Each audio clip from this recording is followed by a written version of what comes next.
Cube Radio. Ça te dit quelque chose, El Général Dom Pedro Berilla? Un nom qui ne revient pas souvent dans les livres d'histoire au Québec. Pourtant, tous les 9 juillet, les Cubains marchent de la cathédrale San Cristobal de La Havane jusqu'au monument offert par le Québec et dédié en son honneur pour commémorer cet homme qui, avant de mourir, avait acquis un statut quasi légendaire. Et là, tu te poses la question. C'est quoi le rapport entre un héros militaire cubain et notre histoire québécoise? En fait, le général en question, ce n'est pas un Cubain, c'est un gars de Montréal. Ici, on le connaît sous le nom de Pierre Lemoine d'Iberville. Il a vécu à l'époque de la Nouvelle-France. Et tu sais quoi? C'est un personnage fascinant à découvrir. Aïe, aïe, aïe, Don Pedro!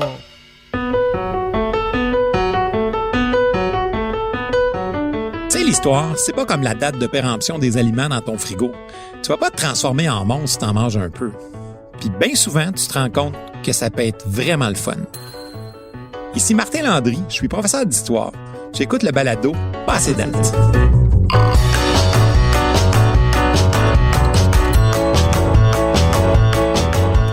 Aujourd'hui, le thème de l'épisode est d'Iberville, personnage légendaire.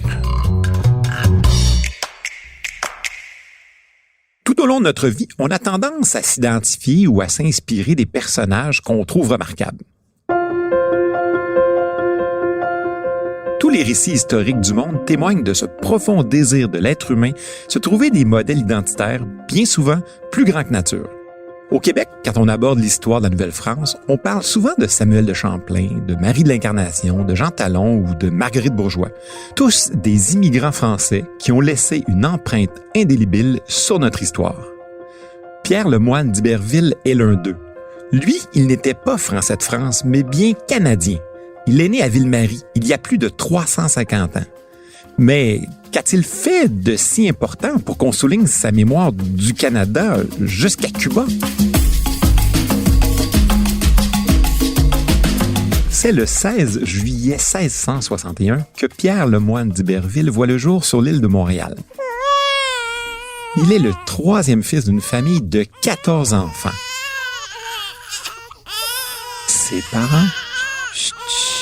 Ses parents, Catherine Thierry et Charles Lemoine, ont immigré tout jeunes en Amérique. Son père est l'une des figures historiques les plus importantes des débuts de l'histoire de Montréal. Avant de découvrir le fils, parlons un peu du papa. Charles est français. Il émigre en Nouvelle-France à l'âge de 15 ans. Il travaille pour les Jésuites en territoire huron. Il y passe 4 ans au cours desquels il se familiarise avec les langues des Premières Nations. Yandewa. Il est l'un des premiers chefs militaires de Montréal. Il s'établit dans le fort Ville-Marie en 1646. Réalises-tu? 1646, ça c'est tout juste 4 ans après la fondation de ce qui deviendra Montréal. Des années marquées malheureusement par des violences entre les colons et les Iroquois.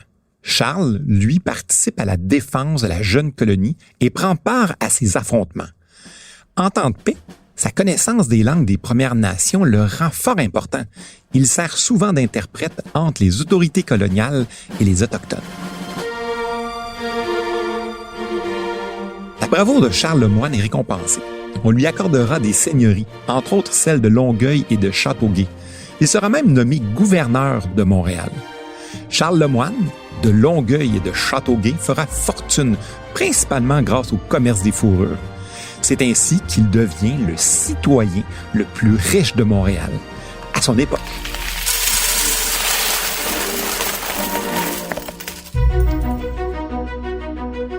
C'est dans cet univers que grandit le petit Pierre, avec un papa fort important.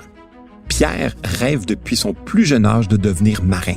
Ses parents, eux, souhaiteraient le voir devenir prêtre.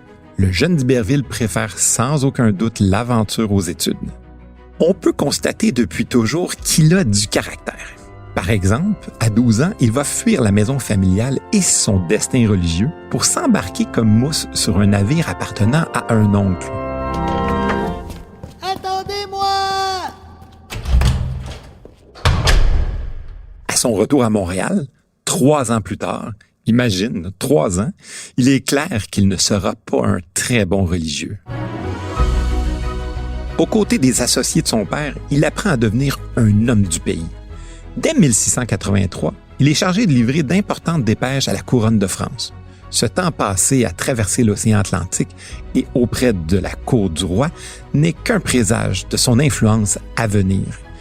Habile marin, d'Iberville se porte volontaire pour d'importantes expéditions militaires qui vont déterminer la place de la France sur le continent. Il devient si indispensable que les autorités vont jusqu'à tolérer certains de ses écarts de conduite.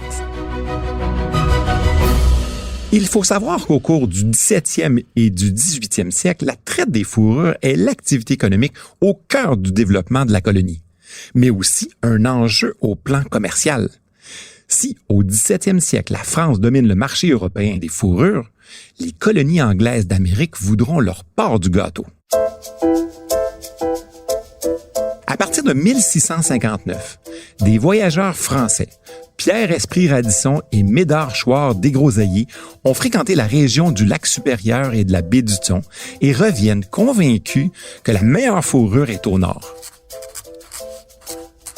Le journal des Jésuites du 24 août 1660 nous raconte que de la centaine de canots partis du lac Supérieur, 40 rebroussèrent chemin et 60 arrivèrent ici chargés de pelleteries pour 200 000 livres.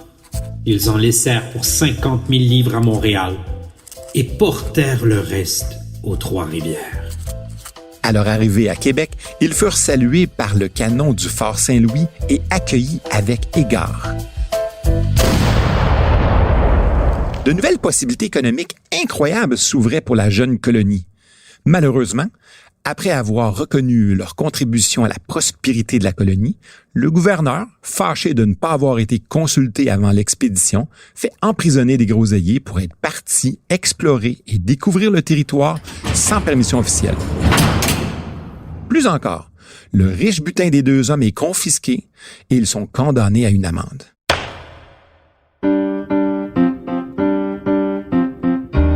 Cette attitude intransigeante des autorités coloniales françaises conduit à la fin de l'été 1665 nos deux explorateurs chez l'ennemi à Londres, où ils rencontrent le roi d'Angleterre.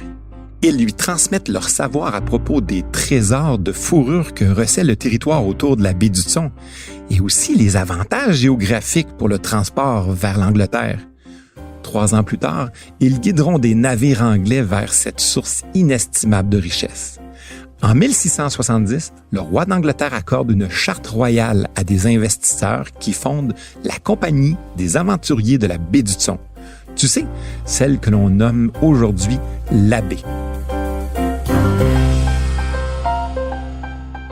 Les confrontations entre la France et la Grande-Bretagne ne sont pas nouvelles.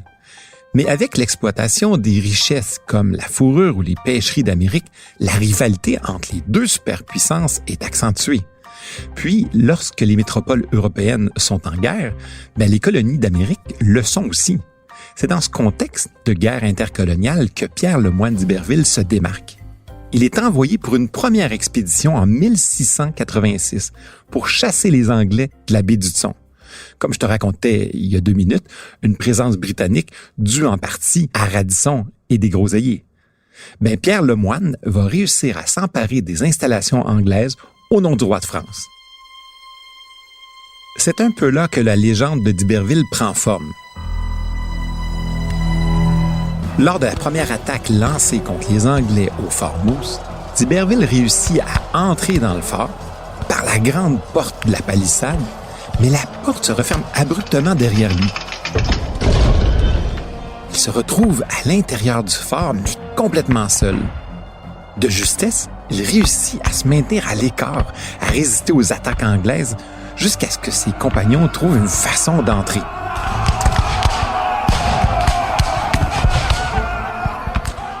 Puis tu sais quoi? Habilement, ils renversent la situation et ils prennent même possession du fort. Puis, rapidement, des autres installations anglaises de la région. Pour sa bravoure, on le nomme gouverneur des 3 postes de traite qu'il vient de prendre aux Anglais. Puis tant qu'à faire, ils en profitent pour s'enrichir en saisissant les stocks de fourrure de la région.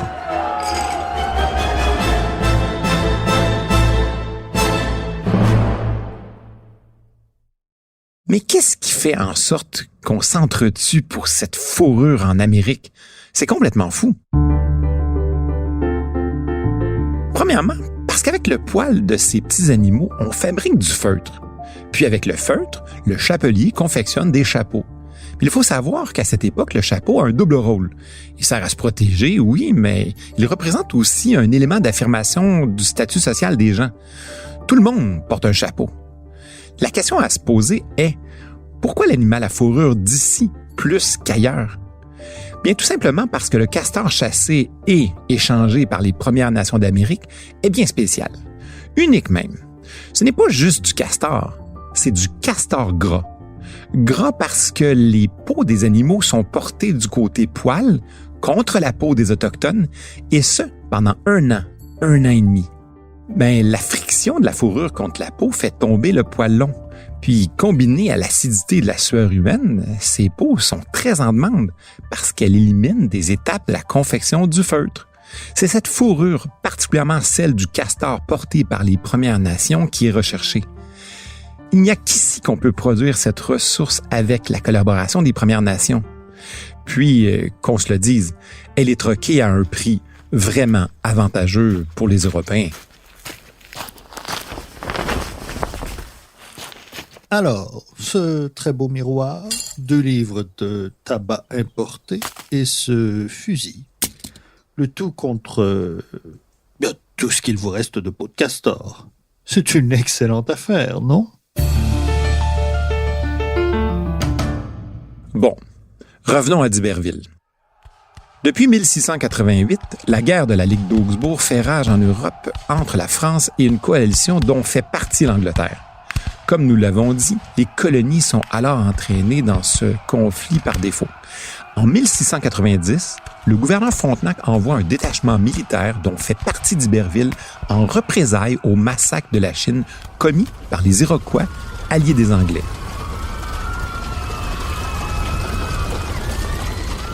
La violence et les raids se déplacent plus au sud, en Nouvelle-Angleterre, où les Canadiens et les militaires français sont vraiment sans pitié. Ils attaquent par exemple le petit village de Corlear en pleine nuit avec une violence inouïe. Hommes, femmes, vieillards et enfants sont massacrés. Une vraie boucherie. Des esclaves noirs sont enlevés et emmenés jusqu'au Canada. Les violents raids des Français vont littéralement créer la panique dans la région de Boston et d'Albany. À peine revenu de ce combat, d'Iberville est renvoyé à la baie d'Hudson pour continuer cette violente partie de ping-pong avec les Anglais, qui viennent de reprendre leur fort. d'Iberville est partout et accumule les longs voyages au beau milieu d'importantes opérations militaires. Oui, à la baie d'Hudson, mais aussi à New York, en Nouvelle-Angleterre, en Acadie, à Terre-Neuve ou en France. Il est infatigable, mais surtout il est craint de ses ennemis et fait flotter le drapeau du roi de France partout où il passe. Par contre, il ne peut être partout à la fois. Le travail est bien souvent à refaire. Les Anglais reprennent constamment les forts des Français une fois les militaires partis. Déterminé, d'Iberville ne se laisse pas abattre et répond une fois de plus à l'appel. En mai 1697, il retourne encore une fois à la baie d'Hudson. Pour cette nouvelle expédition, d'Iberville est fait capitaine du célèbre navire le Pélican et commande 4 autres vaisseaux. C'est un autre voyage difficile vers les forts anglais du Nord. Ils sont constamment assaillis par une température vraiment rigoureuse, par le brouillard, les privations et même le terrible scorbut. Puis, à la fin de l'été de 1697, le Pélican arrive, mais seul, à proximité du fort York Factory. Avec ses 44 canons et ses 150 hommes, d'Iberville se prépare au combat de sa vie. Au large, face à eux, 3 vaisseaux de guerre anglais se dirigent vers lui, beaucoup plus lourdement équipés militairement. Enfin, c'est 144 canons anglais contre 44 pour les Français. Imagine le désavantage. Pointé, écouvillonné, chargé, feu! Et d'Iberville d'instinct fonce sur le premier navire, le Daring. Il détruit sa grande voile. Il fait la même chose avec le second navire, l'Hudson Bay. Chargez! Feu! Puis, le troisième, l'Hampshire, tire à boulet rouge sur le vaisseau d'Iberville pendant près de 3 heures. Mais les manœuvres du capitaine canadien lui permettent d'éviter le pire. D'Iberville concentre toutes ses charges de canon vers la coque de l'ennemi. L'Hampshire commence à prendre l'eau et coule avec une bonne partie de son équipage à bord. Le Hudson Bay hisse le pavillon blanc et se rend. Mais ce n'est pas encore la victoire. Les intempéries violentes forcent les soldats du Hudson Bay et du Pélican à s'échouer et aux survivants à établir des camps temporaires sur la berge. Après 3 jours et de nombreux morts pour cause d'hypothermie, la flotte de d'Iberville organise ses ressources et s'attaque une fois de plus au fort York Factory. Après 5 jours laborieux de combat, le fort tombe et d'Iberville et ses hommes sont à nouveau victorieux. Une victoire française digne des plus grands films d'aventure.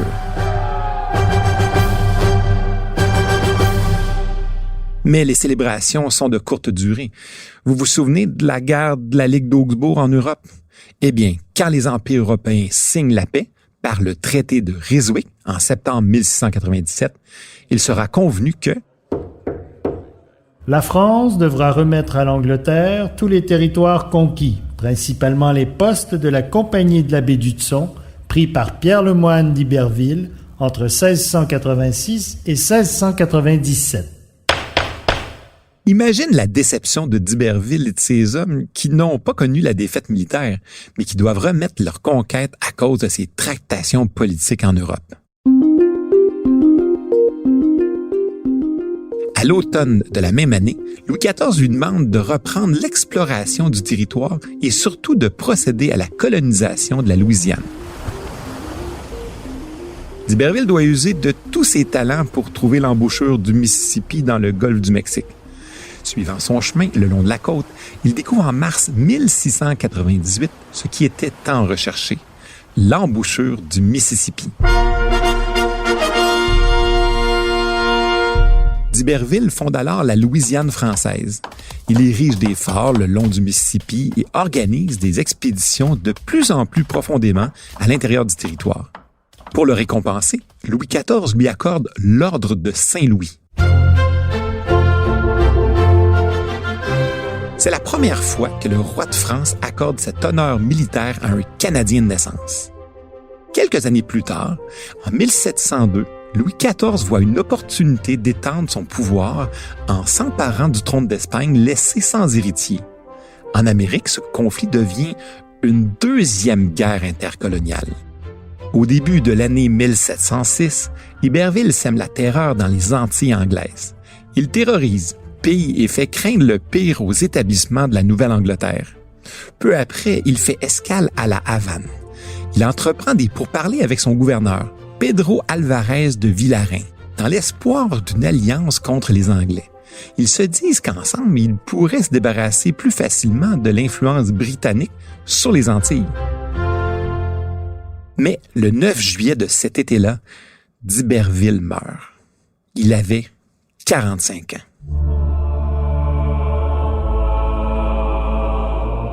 Probablement de la fièvre jaune. Le général de Villarin meurt de la même maladie, la même journée. d'Iberville sera enterré sur les terres de la cathédrale San Cristobal de la Havane. Tu sais, celle du début de l'épisode. Sa pierre tombale sera par la suite déplacée au musée de la ville de la Havane. Un héros canadien en sol cubain à tout jamais, oublié par certains, mais pas par nous. Pierre Le Moyne d'Iberville, un homme parfait, un ange, jamais de la vie. Un personnage marquant de l'histoire, absolument.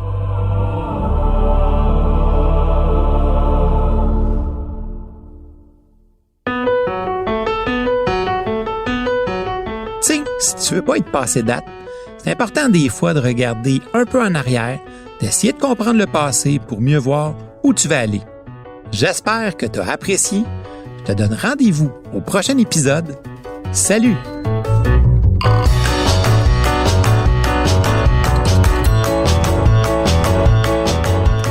l'animation, moi-même, Martin Landry. Au texte et à la recherche historique, j'ai été épaulé par Nicolas Théoret, Raymond Bédard et René Achin. Un merci tout particulier à Médéric Sioui. Au montage, Philippe Séguin. À la réalisation, Bastien Gagnon-Lafrance. Diffusé en collaboration avec la Société des professeurs d'histoire du Québec, ce balado est une production de Montréal en Histoire et de Cube Radio.